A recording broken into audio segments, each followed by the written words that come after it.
कौन है बाहर? किसको भूख लगी है? हाथ में भूख किसको लगी है? सबके पास वचन है। आज वचन से अपन कुछ सीखेंगे, कुछ समझेंगे। आवाज आ रही है ना? इसकी मुझे आदत नहीं, तो अगर आवाज अगर नहीं आ रही है तो हाथ उठा के बता देना कि आवाज नहीं आ रही है ना? ठीक है। तो वचन में जाने से पहले देखो थोड़ा सा समय लगेगा, पौने घंटे के आसपास, लेकिन ये बहुत ही जरूरी वचन है उन लोग के लिए जो खासकर परमेश्वर की सेवकाई भी करना चाहते हैं, लेकिन उनके लिए भी जो प्रार्थना वचन या जो भी अपन परमेश्वर के लिए करते हैं, परमेश्वर से एक संबंध है ना, उसके अंदर परमेश्वर के साथ जब अपन संबंध बनाते हैं तो कैसे सामर्थ्य है ना, क्योंकि सामर्थ्य रहना जरूरी है, बस प्रार्थना करना या वचन बांटना नहीं है ना। पौलुस क्या कहता है कि जब वो प्रचार करता है, वचन बांटता है, सिर्फ वो वचन के सहारे नहीं जाता, लेकिन सामर्थ है ना, परमेश्वर की सामर्थ को लेके जाता है। तो हमारे प्रचार में, हमारे स्तुति आराधना में, हर चीज में, प्रार्थना में, हर चीज में सामर्थ कैसे आए है ना। तो बहुत जरूरी है। हर एक चाहता है कि या चाहती है कि प्रार्थना करें लोग दूसरों के लिए और दूसरे चंगाई पाए, दूसरों के दुष्टात्माएं निकले, है कि सब लोग चाहते हैं। कोई चाहता है कि बस अरे देखते हुआ तो हुआ, नहीं तो नहीं है ना। सब अपन चाहते हैं कि यीशु मसीह ने अगर हमारा जीवन बदला है ना, तो किसी और को भी परमेश्वर छुएगा, किसी और को भी परमेश्वर चंगाई देगा। ठीक है। तो ये वचन सभी के लिए बहुत जरूरी है। तो बस थोड़ा सा मैं आपसे चाहता हूँ कि ये जो 1 घंटा है, पूरा ध्यान, कितना पूरा ध्यान है कि नहीं, पूरा ध्यान प्लीज देना ताकि हम सब समझ पाए ना। एटलीस्ट याद करना कि अपन क्या सीख रहे हैं। किसी के पास नोटबुक पेन है तो लिख सकते हो, बहुत बढ़िया, जो लेके आते हैं नोटबुक पेन। ठीक है, शुरू करें। तो सबसे पहले देखो ये मैसेज जो है वो मुझे तो ऐसे उसको टाइम लगता है, लेकिन समय के देखते अनुसार मैं उसको 3 हिस्से में बांटूंगा। तो तीनों भी से हालांकि 1 घंटा लगता है, लेकिन मैं उसको 1 घंटे के अंदर तीनों हिस्से समझाऊंगा। ठीक है। तो वचन में चलते हैं। उनका एक हिंदी में, हिंदी बाइबल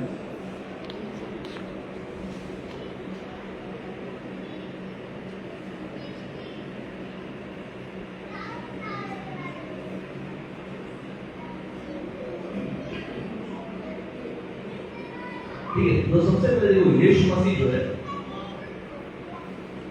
जैसे आप सबने बताया कि आप प्यार करते हैं यीशु मसीह से, है ना, हम सभी प्यार करते हैं, सभी प्यार करते हैं यीशु मसीह से, लेकिन यीशु मसीह के बारे में जानना जरूरी है ना, कि वो एक ऐसा व्यक्ति था जो सामर्थ से चलता था, और वो सामर्थ के पीछे क्या रहा है, वो शिष्य नहीं था, 12 शिष्यों में से नहीं था वो, लेकिन सब शिष्यों को पीछे छोड़ दिया और सबसे आगे निकल गया, क्योंकि उसने ठान लिया कि मुझे मसीह को जानना है और उसके क्रूस को जानना है।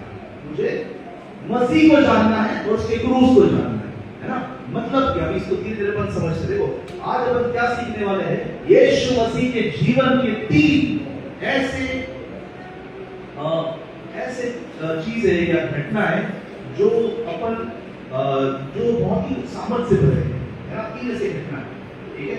वो घटनाएं क्या है? सबसे पहले वो पहली जो घटना है, पहला जो हिस्सा है अपने मैसेज का आज का, वो है यीशु मसीह की मौत। यीशु मसीह की मौत। ठीक है। अपन सब मानते हैं और मनाते हैं गुड फ्राइडे, चर्च होता है, गुड फ्राइडे मनाते हैं और अपन वचन सुनते हैं। यीशु मसीह के सुनो, काफी लोग ने पिक्चर भी देखा होगा कि कोड़े खा रहे हैं, है ना, बहुत सारे, मतलब उनका पूरा पीठ निकल जाता है और ये जो सामने का हिस्सा निकल जाता है, खून से लगभग एक कतरा भी खून का बचता नहीं है, और वैसे वो क्रूस पे मर जाते हैं, है ना। तो सारा दुख सहन कर करने नहीं, लेकिन मौत, यीशु मसीह की मौत में एक सामर्थ है। क्या सामर्थ है? देखो यीशु मसीह अलग दुनिया से आए थे, ये दुनिया के एक यीशु मसीह नहीं, वो स्वर्ग से आए थे। कहां से आए थे?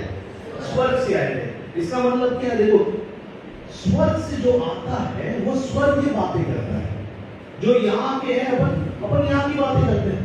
जो वहां से आया उसने स्वर्ग की बातें करी, नरक की बातें करी, दुष्ट आत्माओं की बातें करी, है ना। इस तरह से उसने वहां के दुनिया का रहस्य खोला।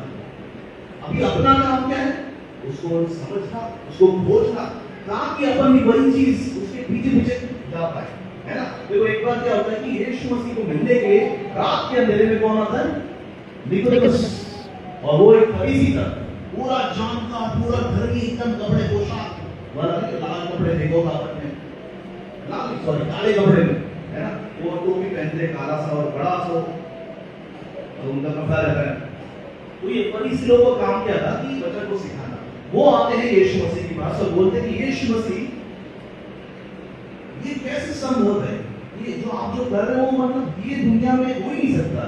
आप लोगों को जन्म ही दे रहे हो, आप दुष्ट आत्माओं को निकाल रहे हो, ये हमने कभी देखा नहीं, कभी नहीं देखा, क्योंकि वैसा कोई भी व्यक्ति आज तक नहीं आया यीशु मसीह जैसा, है ना। तो यीशु मसीह से क्या बोलते हैं कि स्वर्ग, है ना, परमेश्वर के राज्य, मतलब स्वर्ग, परमेश्वर के राज्य में कौन जा सकता है? इसको वचन पता है?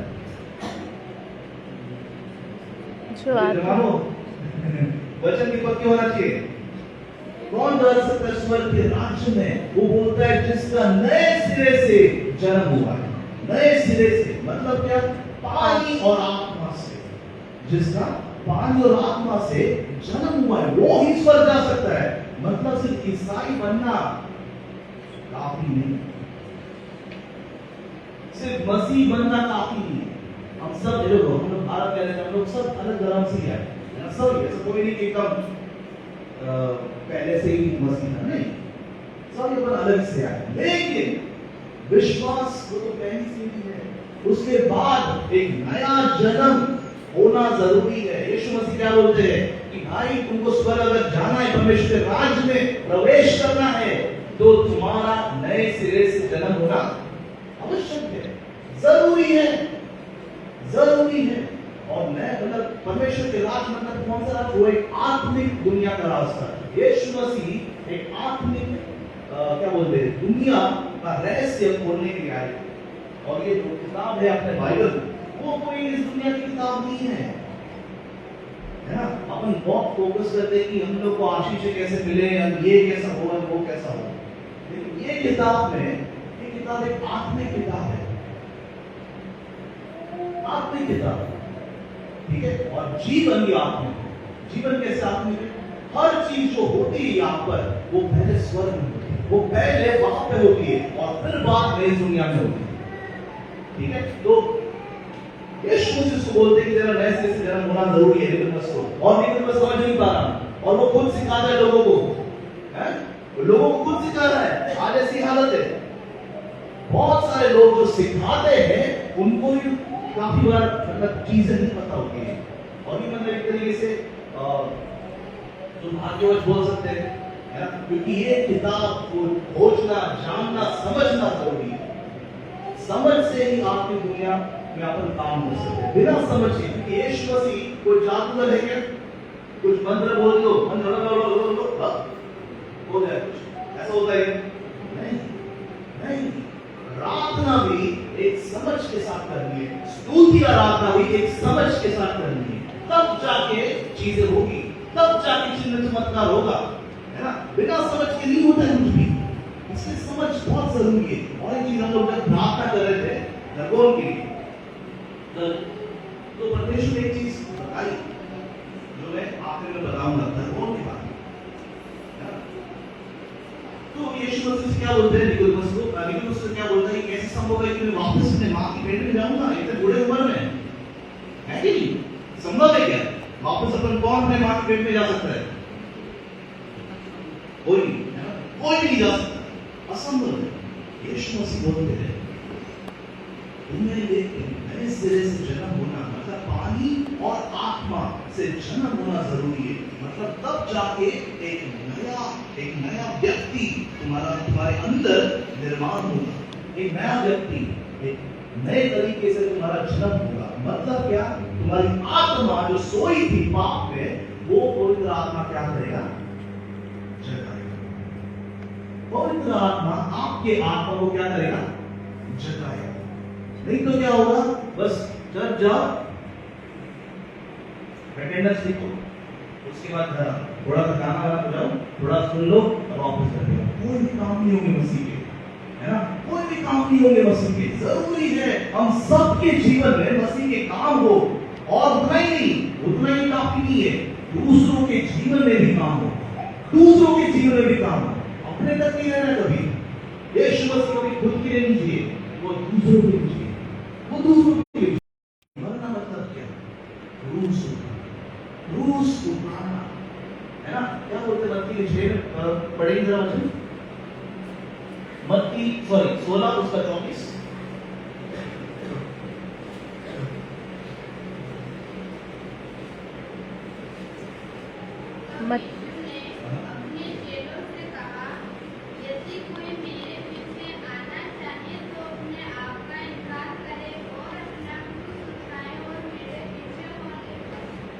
यदि कोई मेरे पीछे आना चाहे, यदि कोई फोर्स नहीं है, कोई जोर जबरदस्ती नहीं है, कोई परिवर्तन नहीं हो रहा है, यदि कोई मेरे पीछे आना चाहे, यीशु मसीह बोल रहे, तो वो क्या करे? सबसे पहले अपने आप का इनकार करे। ये बड़ा मुश्किल हो गया। अपने आप का इनकार कैसे हो सकता है? ये दुनिया ही जीती है पहचान से, सब लगे पड़े अपना नाम बनाने में, पहचान बनाने में, है ना? हम सबकी इज्जत अपन बनाने की कोशिश करते हैं दुनिया में, और ये कौन से यीशु मसीह आए जो बोल रहे हैं पहचान बचाने की जरूरत नहीं, इनकार करो अपने आप को। ये कैसा खुदा है? ये कैसा खुदा है जो बोल रहे हैं अपने आप को इनकार करो, मना करो अपने आप को, आपका नाम, आपकी इज्जत नहीं। इसका क्या मतलब है? इसका ये मतलब है कि अपने आप मतलब देखो, सही कॉन्टेक्स्ट में सही चीजें समझना, सही तरीके से समझना जरूरी है। अपने आप को इनकार करो मतलब ये नहीं कि फांसी जाके लगा लो, नहीं। अपने आप को इनकार करो मतलब क्या? अब से मेरा जीवन जो है वो मसीह में है, दुनिया मेरे पीछे छूट गई, है ना? ये गलाती का 2:20 से क्या कहता है पौलुस? गलाती 2:20 से पौलुस कहता है कि मैं अब मसीह में जीवित हूं, मेरा जीवन जो है मैं क्रूस पे चढ़ा गया हूं मसीह के साथ, अब मैं जो जी रहा हूं मसीह मुझ में जीवित है, मसीह मुझ में जीवित है।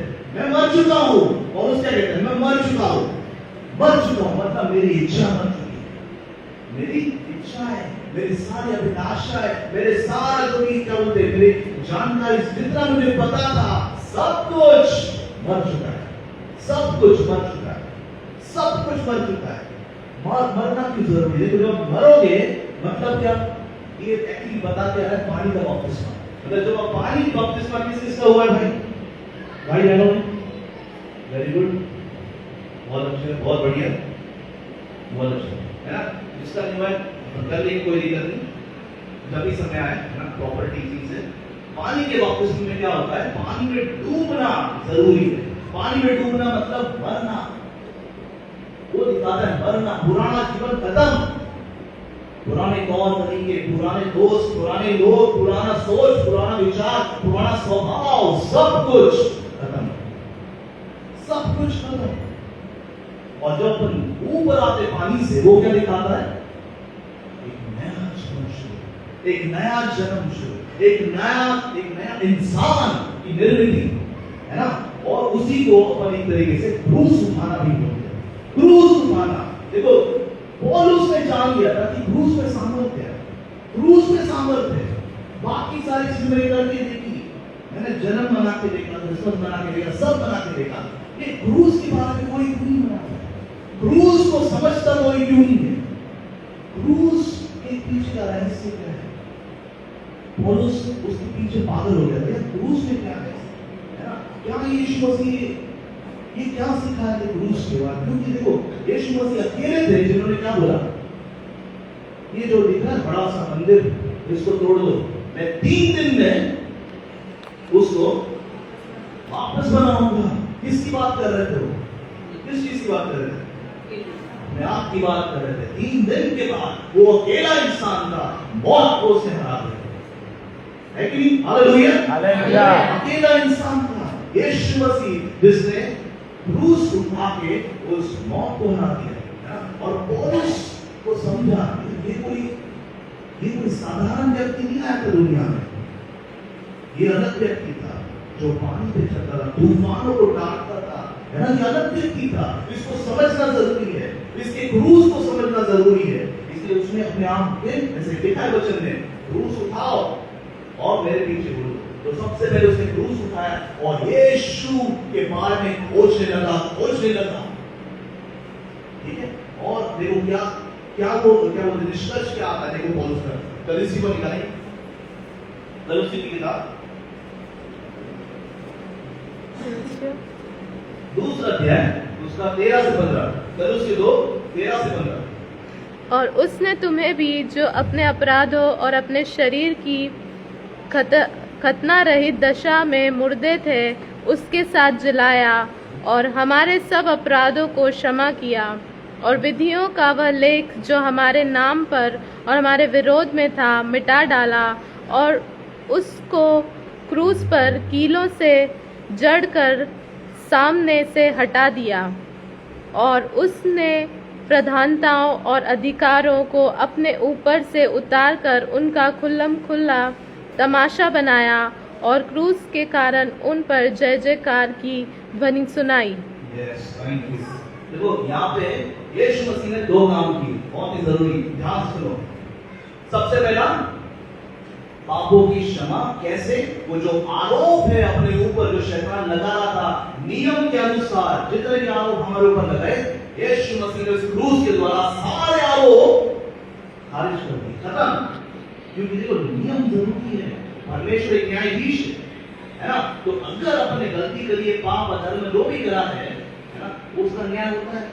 शैतान बैठा ऊपर कि इसने ये गलती करा, ये बहन ने ये झूठ बोला, ये भाई ने ये धोखा किया, सारा हिसाब किताब रहता है ऊपर।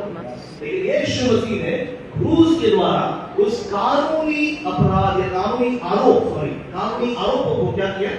खारिज किया। पहली चीज, कानूनी आरोप खारिज मतलब बाइज्जत बरी, है ना? कोर्ट में जब आप जाते हैं ना कोई और उसके वो फैसला सुनाता है जज, सब कुछ सुनने के बाद कि हाँ यार ये दोषी नहीं है, क्योंकि इसका दोष यीशु ने उठाया, किसी और ने उठाया था, तो इसको छोड़ना जरूरी है। बात इज्जत बरी मतलब अब तुम जा सकते, है ना? इसी को बोलते हैं पापों की क्षमा। क्षमा हो गए मतलब क्या? अभी हमको कटघरे में खड़े लेके गुनहगार की तरह जाने की जरूरत नहीं। अभी हम गुनहगार नहीं है, अभी हम कौन है? परमेश्वर के बच्चे हम लोग, है कि नहीं? अभी गुनहगार की तरह प्रार्थना भी नहीं करनी है हमको, मैं सिखाऊंगा आगे जाके, ठीक है? तो सबसे पहली चीज क्या है? दूसरी चीज और एक सिखाता है यहाँ पे, एक कलीसियों में उसने शैतान के साम्राज्य को क्या किया? खुल्लम खुल्ला तमाशा बना दिया, उसको सबको एक्सपोज कर दिया। मतलब क्या? शैतान की सारी सामर्थ उस क्रूस के ऊपर खत्म हो गई। हालेलुया। शैतान की सारी सामर्थ उस क्रूस के ऊपर खत्म होती है। ये बहुत ही जरूरी है समझना। देखो बहुत बार क्या होता है कि ये पहला कदम है, इसलिए एक कदम में उठा दो यहाँ पे, ये पहला स्टेप ये ही है, पहला की क्रूस उठाना।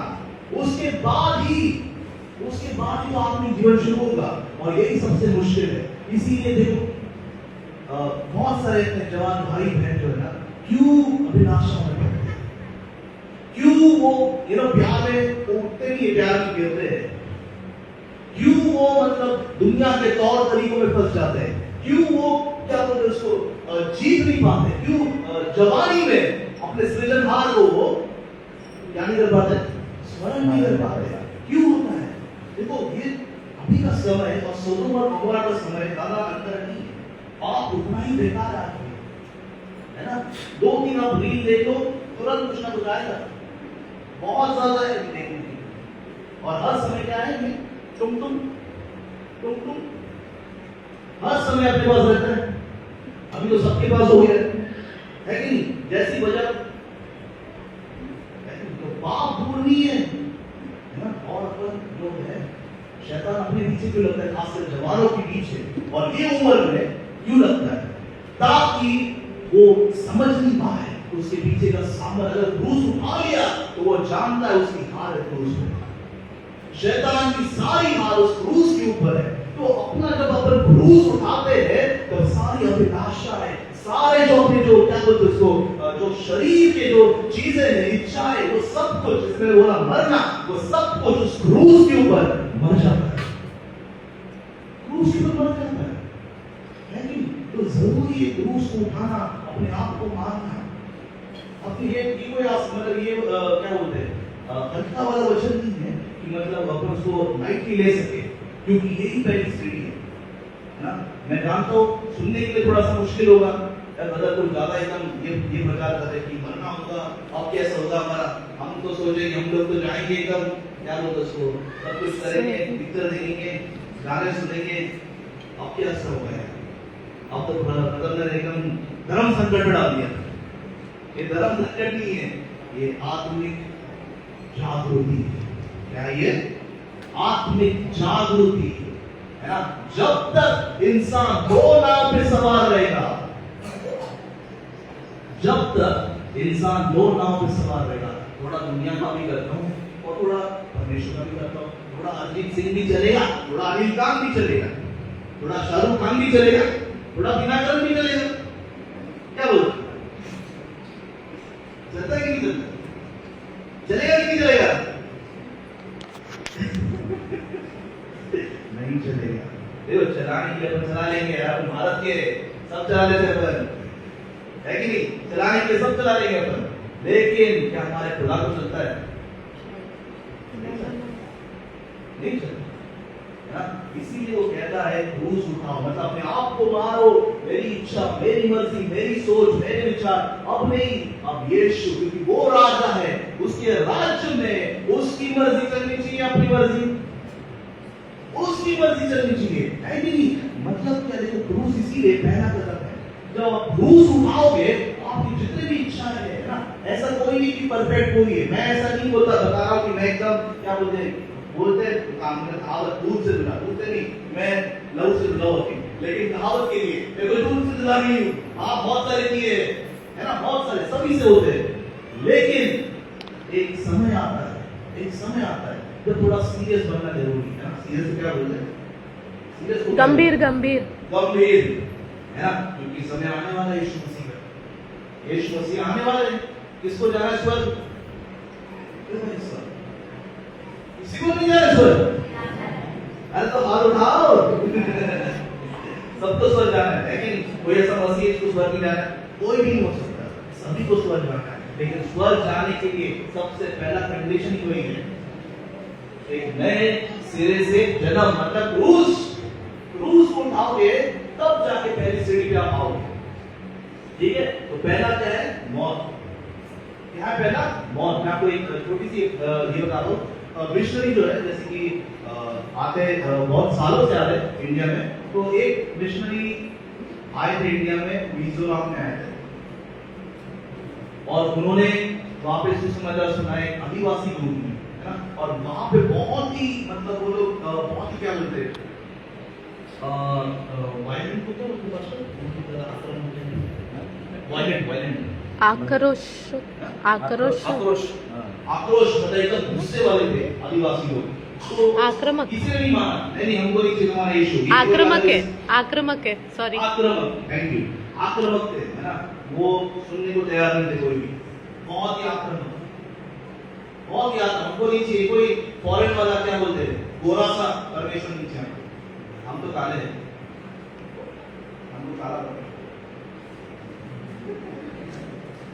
नहीं, है ना। वहां पे ऐसी हुआ, लेकिन आदिवासी लोगों ने स्वीकार नहीं किया, है ना, और उस सेवक को भगा दिया वहां से। लेकिन एक परिवार था, एक आदमी, उसकी बीवी और उसके 2 बच्चे, उन्होंने यीशु को स्वीकार किया, है ना। आदिवासी लोगों को बहुत गुस्सा आया, बहुत गुस्सा आया। क्या किया उन्होंने? सबके सामने इनको लेके आए, इस परिवार को बोला, अगर तुमको रहना है जिंदा, अभी के अभी यीशु मसीह को इनकार करो, अभी अगर जिंदा रहना है तो यीशु मसीह को इनकार करो। क्या करोगे? क्या लगता है? नहीं किया? यस, उन्होंने देखो उनका विश्वास इतना पक्का था, तो जब जब यीशु जीवन बदलता है ना, तब मौत का डर नहीं है। तो यीशु सही में किसी का जीवन बदलता है, तो आप ये बोलते हैं ना कि क्या बोलते हैं, एक गोली राइस मिलता है इसलिए लोग चावल, एक गोली चावल मिलता है इसलिए लोग उधर जाते हैं। ऐसा नहीं है भाई, तुम एक गोली क्या तुम 1000 गोली दो, कोई दिक्कत नहीं हमको। यीशु को स्वीकार किया तो स्वीकार किया, है ना। वो लोग क्या होते हैं, उसको बोला कि अभी क्या अभी अगर तुमने यीशु मसीह को इनकार नहीं किया तो सबको मार देंगे। उस पति ने बोला, उस आदमी ने बोला, यीशु के पीछे मैं चलने लगा, ना लौटूंगा ना लौटूंगा।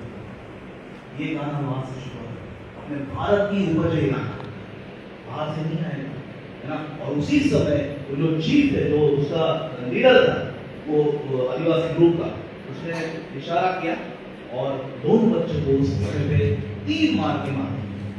दोनों बच्चे माँ बाप के सामने तड़प के मारे। वो वापस बोलता है लीडर, भाई और एक मौका दे रहा हूं, अभी यीशु मसीह को अभी कभी इनकार कर, तू बचेगा तेरी बीवी बचेगी। क्या बोला उसने? संसार को छोड़कर सलीब को लेकर, क्या पढ़ रहे अपन? सलीब के बारे में, क्रूस के बारे में।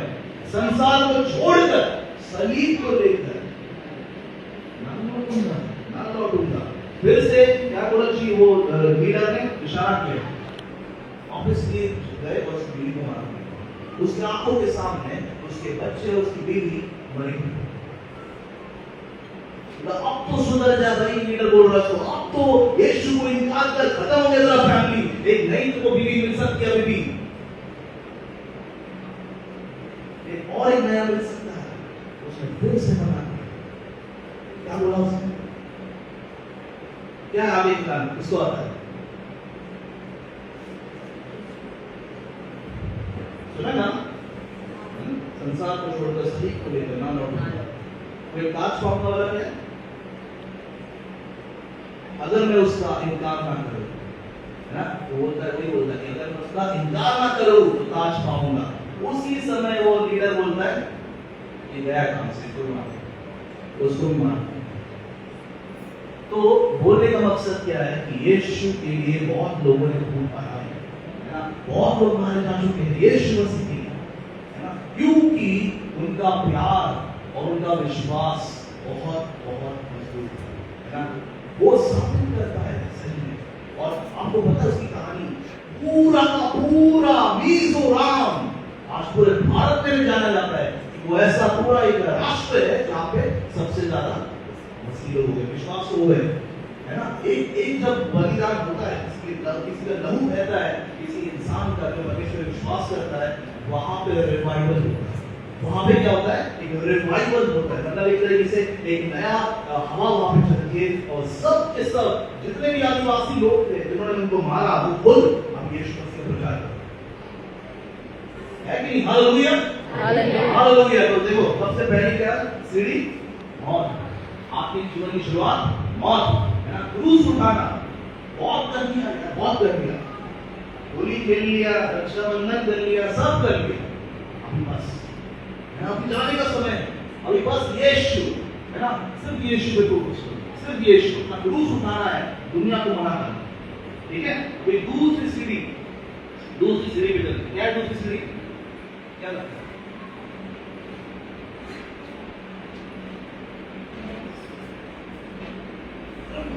दूसरी सीढ़ी क्या हो सकती है?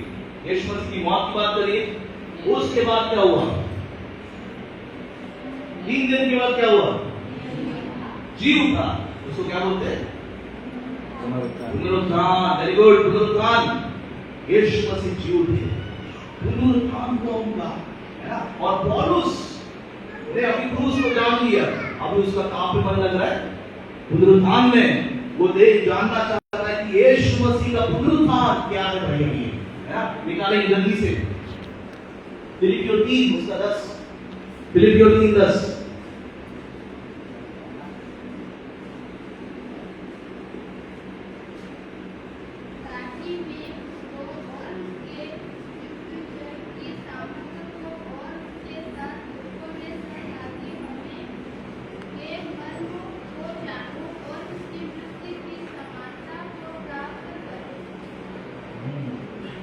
ताकि मैं उसके मृत्युंजय के सामर्थ्य को जानूं।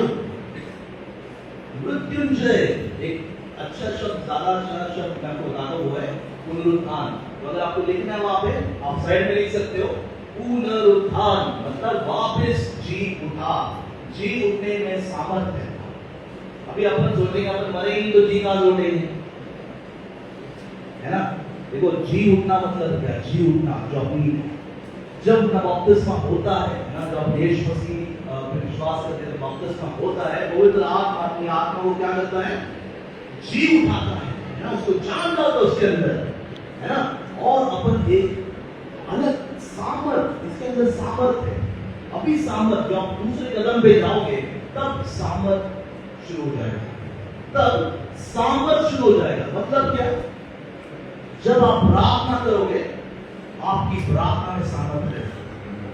जब आप किसी के लिए, चाहे कोई भी बीमारी हो, आप प्रार्थना करोगे, आपके अंदर एक सामर्थ होगा, पवित्र आत्मा का सामर्थ होगा, है कि नहीं? क्योंकि आपने उस क्रूस पे अपने आप को पहले से चढ़ा दिया है। आप चलते हो विश्वासी की तरह यीशु के पीछे, है ना।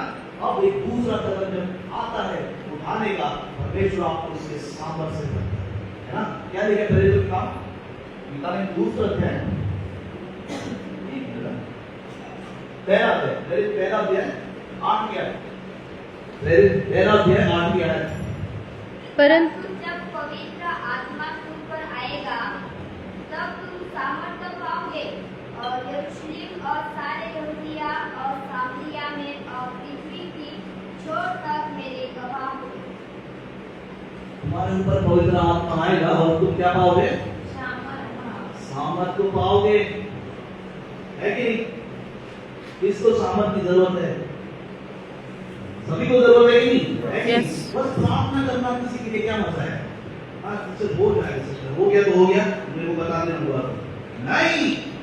हमको दिया गया वो सामर्थ, है कि नहीं। हर एक दुष्ट शक्ति को मिटाने का सामर्थ दिया परमेश्वर ने, है कि नहीं। क्या बोला लूका 10 है कि 19 में 10:19 में, है ना। और एक सांप और बिच्छू को रौंदने का अधिकार हमको दिया है कि नहीं। Hallelujah, hallelujah. किसने दिया अधिकार है, परमेश्वर ने दिया अधिकार। तो उसको इस्तेमाल कब करेंगे, यीशु आने के बाद, है ना। तो सामर्थ को इस्तेमाल करना जरूरी है। सबसे पहले सामर्थ को समझ लीजिए, सामर्थ है ये सामर्थ जो है, ये शब्द जो है, अभी नया नियम कौन बता सकता है, कौन सी भाषा में लिखा गया है, मेरे जवानों क्या लगता है, सुना होगा, पढ़ा होगा, कौन सी भाषा, हिंदी में लिखा होगा। यीशु मसीह कौन सी भाषा बोलते हैं, यहूदी, हिब्रू, हिब्रू, हिंदी। यीशु मसीह अरेबिक एक भाषा वो आपकी, है ना, वो बोलते हैं। लेकिन ये जो नया नियम है वो लिखा गया यूनानी भाषा में, या ग्रीक, उसको इंग्लिश में ग्रीक बोलते हैं, यूनानी भाषा है कि वो भाषा में ये सामर्थ जो शब्द है, सामर्थ, इसको क्या बोला गया, यूनानस, है ना, यूनानस। टेंशन नहीं है ना, उसको हिंदी में करेंगे अपन, मैं उसका पहले अर्थ समझाता हूं। यूनानस मतलब वो शब्द आता है डायनामाइट। डायनामाइट मतलब बॉम्ब, बॉम्ब मतलब जो सामर्थ है एक बॉम्ब की तरह। सामर्थ जो है एक बॉम्ब की तरह है। जब बॉम्ब फटता है तो हवा कैसे आती है, धड़ाम, वैसी सामर्थ। तो इसको अपन हिंदी में क्या नाम देंगे, धड़ाम सामर्थ। क्या मिला अपने को, धड़ाम सामर्थ, है ना। वो सामर्थ अपने को मिली है यीशु मसीह के द्वारा, ठीक है। अभी उसको इस्तेमाल करना है ना। पवित्र आत्मा आपको वो सामर्थ धीरे धीरे करके, जैसे आप अपने आप को क्या बोलते हो, उसके अधीन रहना सीखते हो, वो उतना हिसाब से वो सामर्थ आपको देता है। आप पूरी तरह से अधीन जब होंगे तब पूरी सामर्थ के साथ आप काम कर पाओगे, पूरे सामर्थ के साथ, है ना। कौन कितना अधीन है उस पवित्र आत्मा के, उसमें देखता है। क्योंकि अधीन मतलब क्या, खुदा मैं नहीं, तू चला, तू लीड कर, मुझे क्या आता है, मुझे नहीं, मेरी इच्छा, मेरा टैलेंट, या मैं अच्छा से वचन बांट सकता हूँ या गा सकता हूँ ना, फिर तो मैं कर रहा हूँ। पवित्र आत्मा को बोलना, खुदा तू चला, तू अप्लाई कर, है ना, फिर वो उसकी सामर्थ आपके अंदर से मिलेगी। ये क्या है? ये दूसरा कदम, ये दूसरा कदम। ये सामर्थ की देखो जरूरत इसलिए भी है क्योंकि परमेश्वर ने जब इस दुनिया में यीशु मसीह तब सामर्थ से काम किया। लोग जो है विश्वास भी करते हैं सामर्थ के ऊपर। सामर्थ जरूरी है, हर चीज में सामर्थ जरूरी है, हर चीज में सामर्थ जरूरी है। चाहे कोई भी काम करो, प्रार्थना भी करो, ठीक की प्रार्थना मजा नहीं है ना। आप वचन भी सुनो, लेकिन बस एक फीका वचन, आप बस जैसे कि अगर हम लोग इतना दूर से आए, है ना, लेकिन अगर आपको वचन जो है बस एक 5-10 मिनट चलेगा, उसमें क्या होगा ना? ऐसे वचन में क्या होगा? वचन एक भोजन की तरह है, खाने की तरह है। वचन अपन जब बहुत ही बढ़िया खाना होता है, पूरा मजा नहीं खाते हैं, तो फिर समय भूल जाते हैं, समय भूल जाते हैं, अपन ये भूल जाते हैं कि अपने हाथ धोए कि नहीं धोए, अपन बैठ जाएंगे, एकदम निपट जाएंगे पूरा, है कि नहीं? उसी तरह वचन को सही रीति से बताओ, है ना। वचन जो है, और अपन नहीं कर सकते, मैं सही बता रहा हूं, अपन नहीं कर सकते। पवित्र आत्मा को मांगना जरूर, खुदा तू बात कर मेरे से, तू मेरे मुंह को इस्तेमाल कर, मेरे मन को इस्तेमाल कर, और जो तू कहना चाहता है वो तू कह, ठीक है? तो मैं आपको सही बता रहा हूं, आप प्रार्थना करो, आप स्तुति आराधना करो, आप जो भी करो उसके अंदर आपको एक सामर्थ महसूस होगी, ठीक है? वो कौन सी सामर्थ है? पुनरुत्थान की सामर्थ। कौन सी? पुनरुत्थान की सामर्थ। और हिंदी में क्या नाम दिया आपने? हड़ाम सामर्थ, हड़ाम सामर्थ, एक बॉम्ब की तरह वो सामर्थ, है ना। और वो आपके अंदर से रहेगी, वो आपके अंदर से रहेगी, मैं सही बता रहा हूं, है ना। हर एक जन, आप एक में आपको लगता है कि शायद आपको आता नहीं बाइबल, आपको लगता है कि अभी कब होगा ये, है ना, अभी मैं शुरू करूंगा तो कब होगा, ऐसा कभी नहीं सोचो। परमेश्वर सबसे बहुत प्यार करता है, कब वो किसको उठाएगा आपको पता भी नहीं चलेगा। कब यहाँ मैं कैसे बता रहा हूँ, कोई बहन एक भविष्यवक्ता बनाएगी तो आपको पता नहीं चलेगा। आपको बस सरेंडर करना है, आपको बस, आपको क्या बोलते, सरेंडर को एक तरह से देना है अपने आप को परमेश्वर को, और परमेश्वर आपको इस्तेमाल करेगा, परमेश्वर करेगा। ये कभी नहीं सोचना कि मेरे पास मैंने पढ़ाई नहीं करी है, मुझे पढ़ लिखना नहीं आता। ऐसे भाई बहन भी है पास्टर के इसमें जो पहले पढ़ना नहीं जानते थे, एक प्रकाश भाई जो पहले पढ़ना नहीं जानते थे, हिंदी नहीं पढ़ पाते थे, है ना।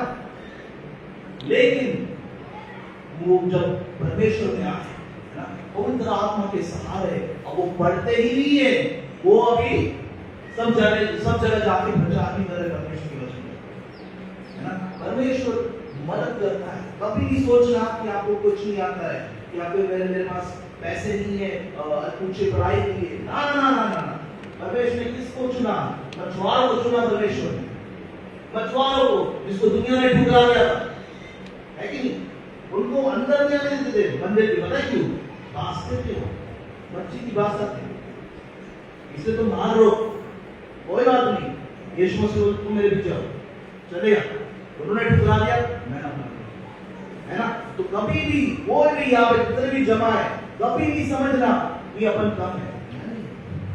आप कभी भी ये सोचना नहीं मन के अंदर, है ना, और ज्यादा भी नहीं सोचना कि मैं कुछ ज्यादा ही मेरे अलावा चर्च नहीं चलेगा, ऐसा भी नहीं सोचना। थोड़ा बैलेंस होना जरूरी है, ठीक है। तो पुनरुत्थान की सामर्थ, है ना, ये जो सामर्थ है, तो सबसे पहले वो ये दो काम करती है। ये सामर्थ जो है पुनरुत्थान की सामर्थ, ये दो काम करती है। सबसे पहला काम, वो प्राण को सिद्ध करती। प्राण क्या होता है? देखो, इंसान जो है, जल्दी से बताओ, वो 3 हिस्सों से बना है। ये सिर्फ शरीर नहीं है, अंदर भी कुछ है, शरीर, प्राण और आत्मा, बराबर है ना। शरीर, प्राण और आत्मा। जब हम बचा लिए, हम बोलते हैं हम लोग बचा लिए, यीशु मसीह ने बचा लिया, तो क्या बच गया? शरीर बचा, प्राण बचा, या आत्मा बचा? आत्मा बचा। वेरी गुड, मैं बहुत ही बुद्धि से बने, वेरी गुड, है ना। आत्मा बचा अपनी, तो प्राण का क्या होगा? अभी तेरा क्या होगा? खाली प्राण का क्या होगा? प्राण मतलब क्या? सबसे पहले प्राण मतलब मन, है ना, उसके बाद इच्छा और उसके बाद इमोशंस, भावना, मन, इच्छा और भावना, ये होता है प्राण। अभी वो क्या हो रहा है, उसको बचाना जरूरी है और ये सामत उसके काम में आती है। उसको बचाना क्यों जरूरी है? क्योंकि हमारा जो मन जो है वो बहुत ही कठोर मन होता है, वो जल्दी बदलता नहीं है ना, वो जल्दी सीखता नहीं है, वो एकदम क्या बोलते हैं, ढीठ वाला, एकदम ढीठ, जल्दी नहीं सुनता। कितनी बार बोलो अपन वैसी करेंगे, है ना। तो ये सामर्थ उसमें आता है, ये सामर्थ क्या करता है, उस प्राण को सिद्ध या एक्सेलेंट करता है ना। तो अपन धीरे धीरे करके अपन उसके आदि, परमेश्वर के आदि होना सीखते हैं इस सामर्थ के बाद। और दूसरा काम इस सामर्थ का है मिरेकल्स, या अद्भुत काम, आश्चर्य काम करना, ये सामर्थ्य का ना, जो यीशु मसीह करते थे, पतरस पौलुस लोग करते थे, वो काम है ना। ये क्या होगा, पुनरुत्थान की सामर्थ्य से होगा। लेकिन सबको समझ में आ रहा है, ऊपर से आ रहा है ना, तो पुनरुत्थान के लिए सामर्थ्य, ठीक है। अभी अपन चलते हैं तीसरे स्टेप। अभी क्या लगता है तीसरा क्या होगा? स्वर्गारोहण।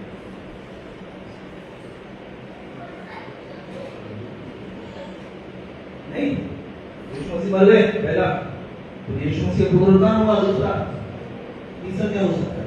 स्वर्गारोहण। स्वर्गारोहण कौन बोला? ये बहुत बढ़िया, वेरी गुड। स्वर्गारोहण मतलब क्या? यीशु मसीह स्वर्ग में उठा लिए गए, स्वर्ग में वो उठा लिए गए। उसका क्या मतलब है? उससे हमारा क्या कनेक्शन है? हमको क्या करना उससे? स्वर्ग में उठा लिए गए यीशु मसीह, है ना। एक वचन पढ़ेंगे, यूहन्ना उसका 30 अध्याय और 13वां आयत।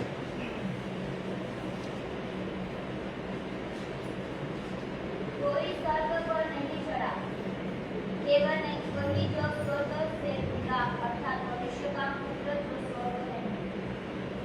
अभी थोड़ा सा कॉन्टेक्स्ट में जल्दी देता हूँ, बहुत इंटरेस्टिंग, बहुत ही मजा आने वाला है। देखो यहाँ पे निकोदेमस और यीशु मसीह का क्या है, वार्तालाप हो रहा है, बातचीत हो रही है ना।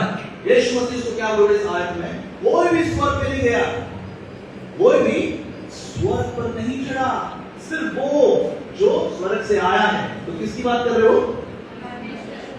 मतलब उसका नाम यीशु मसीह खुद की बात कर रहे थे, नहीं हूं जो स्वर्ग से आया हूं। लेकिन उसका अगला हिस्सा क्या बता रहा है? अगला हिस्सा क्या लिखा उसमें? और जिस रीति से मूसा ने ना वो वही है पढ़ना।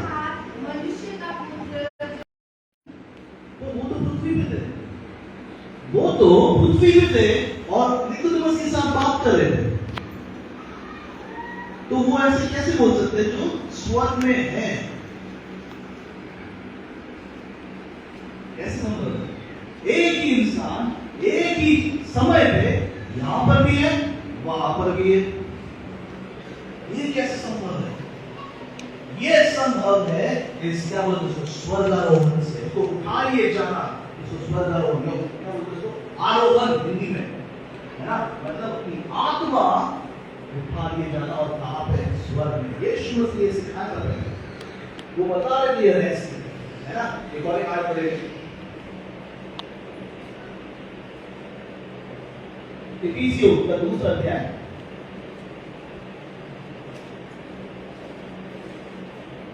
उसका 4 से 6 पढ़ेंगे। परंतु परमेश्वर ने जो दया प्राप्त की है, अपने उस बड़े प्रेम के कारण जिससे उसने हमसे प्रेम किया, जब हम अपराधों के कारण मरे हुए थे, तो हमें मसीह के साथ मिलाया। अनुग्रह ही से तुम्हारा उद्धार हुआ है, और मसीह यीशु ने उसके साथ उठाया और स्वर्गीय स्थानों में उसके साथ बैठाया। हम जब पाप में मरे थे तभी क्या किया यीशु ने? जब यीशु मसीह थे तभी से उन्होंने क्या किया? हमको मरे हुए से उठाया और अपने साथ कहां बिठाया? कहां बिठाया? स्वर्गीय स्थानों में। ये भाई साहब, आप इधर भी बैठे हो लेकिन उधर भी बैठे हो, क्या बात कर रहे हैं? हालेलुया। कैसे संभव है ये? हालेलुया। हालेलुया। तो ये देखो, ये बहुत ही रहस्य है जो बहुत लोग नहीं जानते हैं, है ना? इसको समझने के लिए और इफिसियों पहला अध्याय उसका तीसरी आयत, चौथी आयत, पहला अध्याय चौथी आयत। जैसा उसने हमें जगत की उत्पत्ति से पहले उसने चुन लिया कि हम उसके निकट प्रेम में पवित्र और निर्दोष हों। पहला अध्याय का चौथी आयत। अच्छा, तीसरी आयत पढ़ना चलो। हमारे प्रभु यीशु मसीह के परमेश्वर और पिता का धन्यवाद हो कि उसने हमें मसीह में स्वर्गीय स्थानों में सब प्रकार की आत्मिक आशीषें दी है। सब प्रकार की आत्मिक आशीष दी है, लेकिन कहां पे दी है? स्वर्गीय स्थानों में। ये कैसे संभव है? ये संभव कैसे है? कैसे संभव है? यीशु मसीह 2000 साल पहले थे, अपन तो अभी है 2025 में, है? तो ये कैसे संभव है? एक आपको रहस्य की बात बताता हूं। आपको परमेश्वर ने ये सृष्टि के निर्माण करने से पहले ही चुन लिया था। मतलब आप उस समय पे जिंदा थे, आपकी आत्मा उस समय पे गवाही थी, जीवित थे आप उस समय पे, लेकिन आत्मिक रूप सिर्फ आपकी आत्मा थी वहां पे। जब आपका समय आया इस दुनिया में आने का, तब आपकी आत्मा को परमेश्वर ने भेज दिया शरीर में आने, तब आप जिंदा हो, है ना? लेकिन उस समय इसीलिए लिखा है, अपन इफिसियों का दूसरा अध्याय में पढ़ा था कि जगत की उत्पत्ति से पहले ही हमको क्या किया? चुन लिया गया हमको। कैसे चुना होगा? जब थे ही नहीं, लेकिन हम लोग थे आत्मा में, हम लोग आत्मा में थे, है कि नहीं? तो आत्मा में क्यों? क्योंकि परमेश्वर खुद एक आत्मा है। क्या परमेश्वर? एक आत्मा, वो शरीर नहीं है, वो एक आत्मा है ना? तो जगत की उत्पत्ति से पहले चुन लिया, जगत की उत्पत्ति से पहले ऊपर बिठा दिया स्वर्ग में, और क्या क्या बिठा के आशीष दी। बस उनको आशीष दी। क्या करने के लिए आशीष दी? क्या लगता है? ऊपर बैठ के क्या काम? बात बोले क्या लगता है? क्या काम होगा ऊपर बैठ के? देखो, और एक आपको बता दो, परमेश्वर जो है, अभी ये जो कितने स्वर्ग एक तरीके से मैं आपको जल्दी बता दूं, माइंड थोड़ा सही है। ये जो आसमान दिख रहा है आपको, आकाश, वो है पहला स्वर्ग, है ना? उसके बहुत ऊपर आता है एक दूसरा हिस्सा, दूसरा स्वर्ग, वहां पे शैतान का राज है। वहां पे शैतान का राज है। किसी को अच्छे में पढ़ना है ना, उसमें सारे रैंक्स दिए। इस तरह से शैतान जो है उसके 4 एक तरीके से रैंक है, मतलब रैंक क्या बोलते हैं? स्तर, 4 स्तर है ना? वो दूसरा हिस्सा था स्वर्ग का। तीसरा हिस्सा उससे सबसे ऊपर, वो परमेश्वर का है। वो क्या है? वो परमेश्वर का घर है, वो हेवन जिसको बोलते हैं, स्वर्ग जिसको बोलते हैं। वहां पे आप बैठे हो। कहां बैठे हो? वहां पे बैठे हो सबसे ऊपर। मतलब आपके पैर के नीचे कौन है? कौन है आपके पैर के नीचे? शैतान का राज है। जब आप ये चीज समझोगे, तब आप यहां से प्रार्थना नहीं करोगे, तब आप शरीर से प्रार्थना कभी नहीं करोगे। शरीर की प्रार्थना खुश, एक पटाखा लगा देना और ऐसा लगता है बहुत बड़ा फटने वाला है, अपने पास क्या है? धड़ाम सामर्थ है कि नहीं? मतलब ये समझना जरूरी है कि प्रार्थना भी क्या करनी है हमको? वहां से करनी है, क्योंकि वहां पे बिठाया हमको। कहां पे बिठाया? स्वर्गीय स्थानों में बिठाया है। आरोहण हुआ है हमारा, स्वर्गारोहण है कि हम लोग ऊपर है अभी आत्मा में, ठीक है? अभी वहां से प्रार्थना करना सीखना है, तब जाके एक अद्भुत अद्भुत दुनिया में अपन जी सकते हैं। देखो उस दुनिया, उस क्या बोलते हैं, को क्या बोलते हैं? ग्लोरी या महिमा का स्तर, वो सबसे ऊंचा स्तर है, महिमा का स्तर। बहुत कम लोग हैं जो उस स्तर पे जाके काम करते हैं। इसे बताता हूं, देखो परमेश्वर ने जब मूसा को बुलाया, मूसा के ऊपर आ, तेरे साथ ये 2 लोगों को लेके आ, है ना? और 70 जो घोड़े हैं उनको भी लेके आ, लेकिन उनको वहीं पे रोक दे पहाड़ पे, है ना? तू और ऊपर आ मेरे पास, तू मेरे पास और ऊपर आ, है ना? और वहां पे क्या लिखा है? उस पहाड़ पे एक महिमा का बादल छा गया, एक महिमा का बादल छा गया। बड़े जल्दी से निर्गमन 24 उसका 16 से रखा था, निर्गमन 24 16 से रखा था।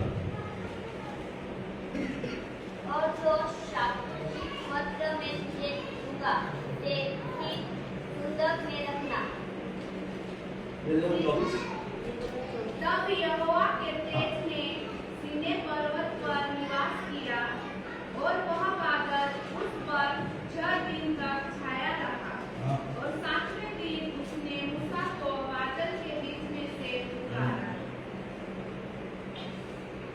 आगे बढ़ते इस्राएलियों की दृष्टि में यहोवा का तेज पर्वत की चोटी पर प्रचंड आग के समान दिखाई पड़ता था। ना ये महिमा का बादल मतलब क्या है? मूसा अकेला था जिसको परमेश्वर जो है उस ऊपर के स्तर पे लेके गए। उस सबसे ऊपर के स्तर पे सिर्फ मूसा को परमिशन दी जाने की, बाकी सब नीचे रुको भाई। क्यों ऐसा? मूसा ने अपना जीवन परमेश्वर को दे दिया और इतना ही नहीं, परमेश्वर मूसा से इतना प्यार करता था, इतना प्यार कि उसके भाई बहन जो है, एक बार क्या हुआ, उसके भाई बहन ये बोलने लग गए कैसे मूसा की परमेश्वर सुनता है कि हमारी कोई सुनता नहीं है, हमारी कोई चिंता है कि नहीं, है कि नहीं? और वो जाते हैं मूसा से गुड़गुड़ करते हैं, ये क्या है यार, ये अकेला रसूल, हमारा क्या है, हम भी तो है, हमको भी तो चुना है कि नहीं? परमेश्वर आता है उस तंबू पे, है ना, और मूसा और उसके भाई और बहन लोग वहां पे बाहर रहते हैं। परमेश्वर बोलता है सिर्फ उन दोनों को अंदर भेज, मूसा तो बाहर रहता है। क्या बोलता है परमेश्वर? परमेश्वर बोलता है ये तो भूली वैसे मेरी आवाज आ रही है, इसकी जरूरत नहीं। परमेश्वर क्या बोलता है? देख, मैं भविष्यवक्ताओं से मैं उनके मुंह से बात करता हूँ, है ना, मैं उनके अंदर आता हूँ, उनके मुंह से मैं बात करता हूँ, लेकिन मूसा मेरा सेवक ऐसा नहीं है, मैं उसके साथ सामने सामने बात करता हूँ, आमने सामने, है ना, मतलब चेहरा ऐसा ऐसे बात करता हूँ। तुम्हारी हिम्मत कैसे हुई मेरे सेवक के बारे में बात करने?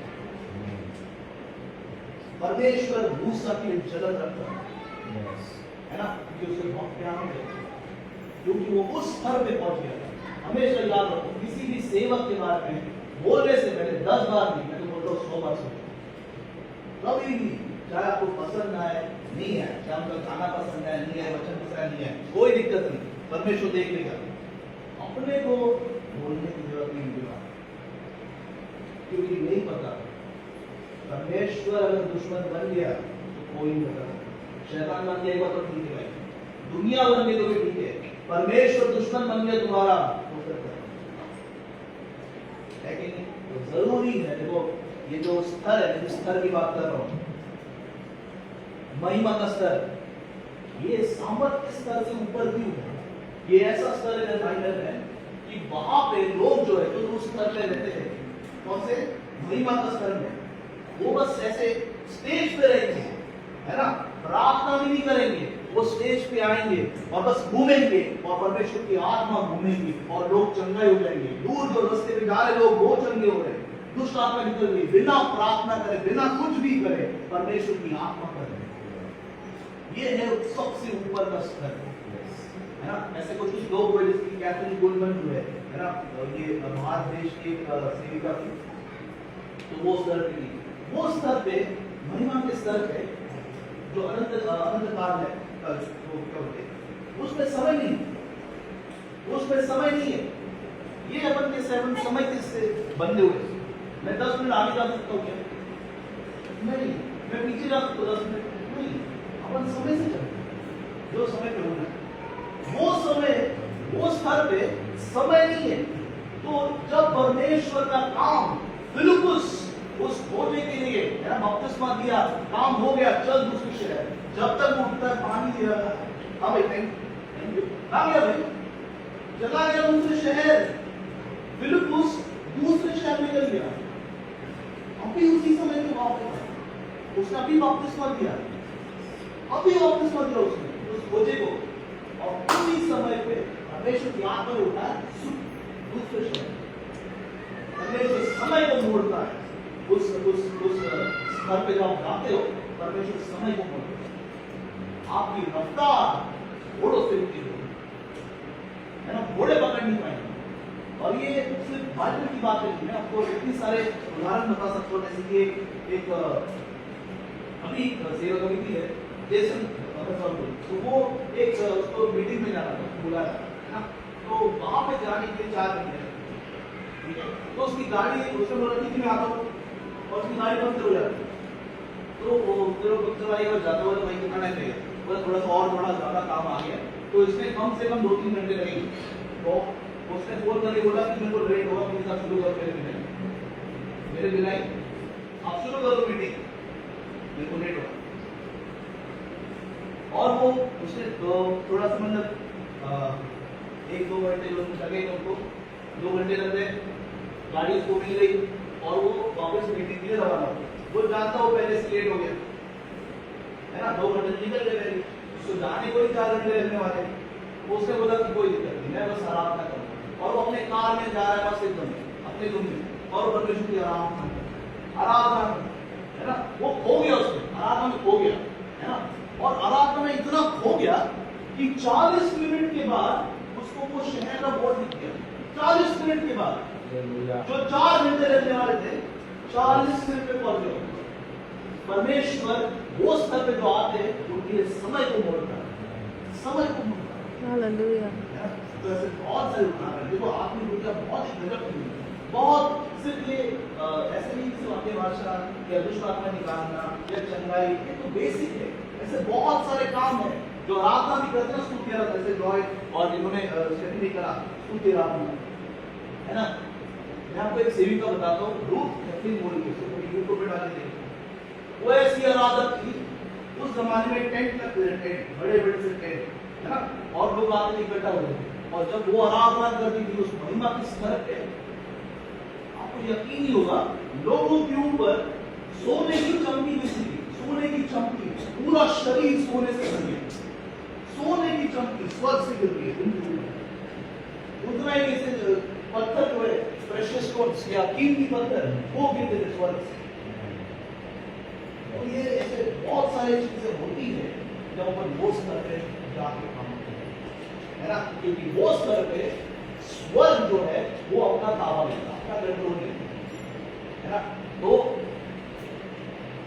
बोलने का मकसद क्या है, यीशु मसीह की मौत में, उसके पुनरुत्थान में और उसके स्वर्गारोहण में सामर्थ, ये तीनों चीज में सामर्थ। लेकिन ये सीढ़ी है, तो पहली सीढ़ी क्या है,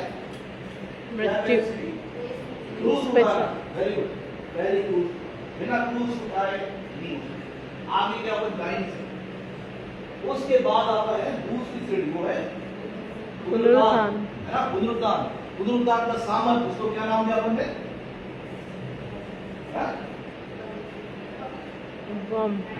ग्राम सामर्थ है कि नहीं, ग्राम सामर्थ है।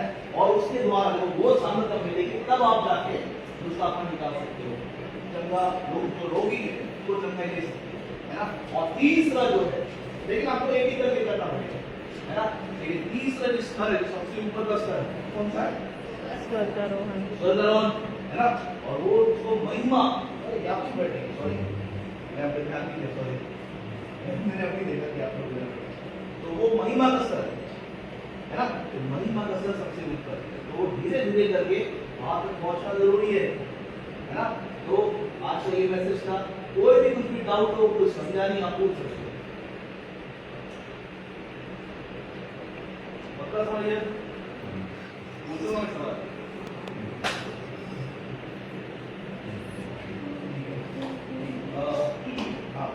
अभी अपन एक काम करेंगे,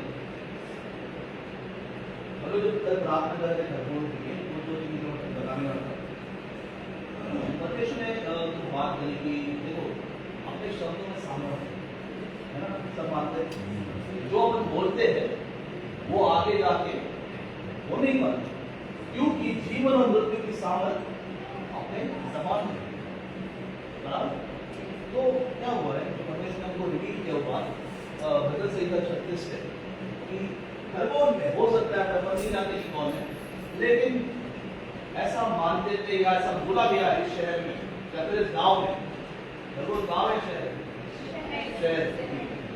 शहर में, अब अपने को नहीं पता कौन है, लेकिन बार बार ये बोला गया कि परमेश्वर नहीं है, तुम्हारा कोई परमेश्वर नहीं है, वो है नहीं, जितना ही नहीं। और ये बार बार इस तरीके से अपने को नहीं पता कि ये धार्मिक नेताओं ने बोला है ना या किसी और लोगों ने बोला है। साल पहले भी बोला, लेकिन वचन क्या बताता है? कौन बोलता है ये? मूर्ख। एक मूर्ख अपने मन में क्या बोलता है? कोई परमेश्वर नहीं है। ईश्वर नहीं है ना? तो उससे क्या हुआ? ये परमेश्वर ने क्यों दिखाया? ये इसलिए दिखाया क्योंकि उसकी एक सजा हो। जब अपन ये बोलते हैं कि कोई परमेश्वर नहीं है ना, अपन एक तरीके से मूर्खता करते हैं, है ना? और उससे क्या होता है? समझ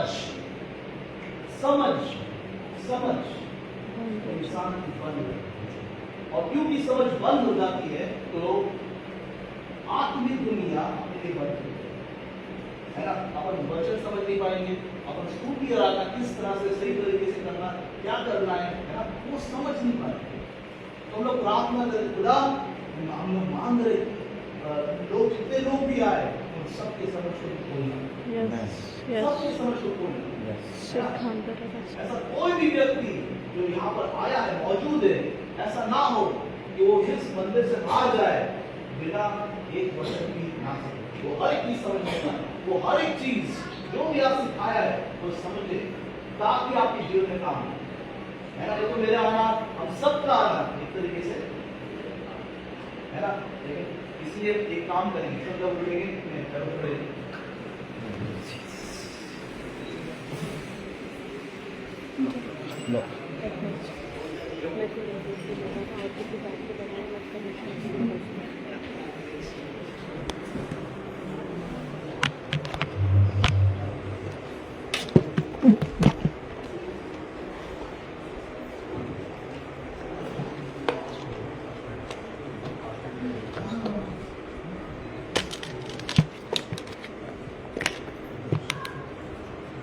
ठीक है?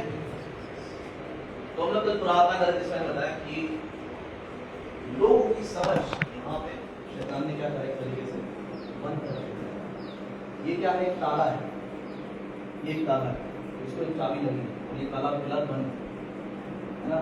मैं मीटिंग के पहले चाह रहा था कि आप सबके नाम मुझे मिले ना, एक पेपर पे इसको अटेंडेंस इधर लिखते ना, तो नाम मिले ना, ताकि ये ताला उस पेपर पे लगाओ, बंद करो ना, और प्रार्थना के द्वारा अपन इस ताले को खोलेंगे। प्रार्थना के द्वारा अपन इस ताले को खोलेंगे, हर एक के मन के ऊपर जो लॉक लगा है वो खुलना है, उसको खुलना जरूरी है ना? लेकिन क्योंकि वो नहीं है, कोई दिक्कत नहीं, अपने पास पेपर क्या नहीं है, लेकिन जितने भी भाई बहन है ना, सब अपने सिर के ऊपर हाथ रखें ना, सिर के ऊपर हाथ रखें, सब अपने आंखें बंद करें, प्रार्थना करेंगे। हालेलुया, धन्यवाद परमेश्वर ये सुंदर समय के लिए, खुदा सारा मान सारी महिमा आपको देते हैं। धन्यवाद परमेश्वर के प्यारे लोगों के लिए, खुदा जितने भी भाई बहन यहाँ पर आए उन सब के लिए हम आपको धन्यवाद देते हैं परमेश्वर। धन्यवाद जो आपने दिखाया है कि इस जगह की समझ बंद हो चुकी है शैतान की कारण, खुदा परमेश्वर हम मांगते हैं, खुदा हम मांगते परमेश्वर। Hallelujah hallelujah hallelujah hallelujah hallelujah, thank you Jesus, धन्यवाद खुदा, धन्यवाद परमेश्वर।